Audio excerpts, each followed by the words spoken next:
హైదరాబాద్ బోరబండలో నల్లపోచమ్మ అమ్మవారి బోనాల ఉత్సవాల్లో కాంగ్రెస్ ఎమ్మెల్సీ విజయశాంతి ముఖ్య అతిథిగా పాల్గొన్నారు. మాజీ కార్పొరేటర్ బాబా ఫస్తీయుద్దీన్ ఆధ్వర్యంలో నిర్వహించిన ఈ కార్యక్రమంలో అమ్మకు ప్రత్యేక పూజలు చేసి బోనం సమర్పించారు. ఆషాఢ మాసం నిర్వహించే బోనాలు తెలంగాణకు ఎంతో ప్రత్యేకమని తెలిపారు. అమ్మవారికి ఒడిబియ్యం పోసి బోనం సమర్పించడం మహిళలు తమ అదృష్టంగా భావిస్తారని చెప్పారు. భక్తులు ఎలాంటి ఇబ్బందులు పడకుండా నిర్వాహకులన్నీ ఏర్పాటు చేయడం అభినందనీయమన్నారు విజయశాంతి. తెలంగాణ ప్రజలందరికీ బోనాల పండుగ శుభాకాంక్షలు తెలిపారు. ఈ కార్యక్రమంలో స్థానిక కాంగ్రెస్ నాయకులు, కార్యకర్తలు, మహిళలు, భక్తులు పెద్ద సంఖ్యలో పాల్గొన్నారు.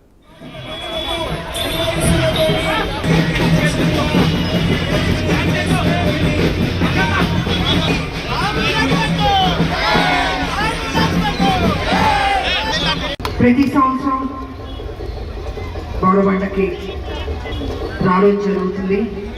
బోనం ఎత్తి అమ్మవారికి సమర్పణ జరగడం జరుగుతుంది.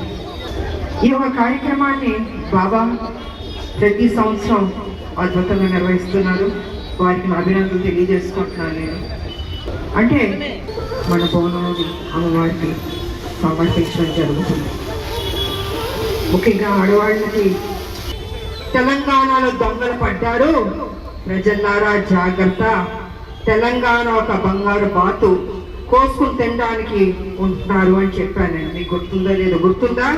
ఉందా? ఇక్కడే చెప్పాను నేను. బోరబండలో బోనానికి వచ్చినప్పుడు చెప్పాను.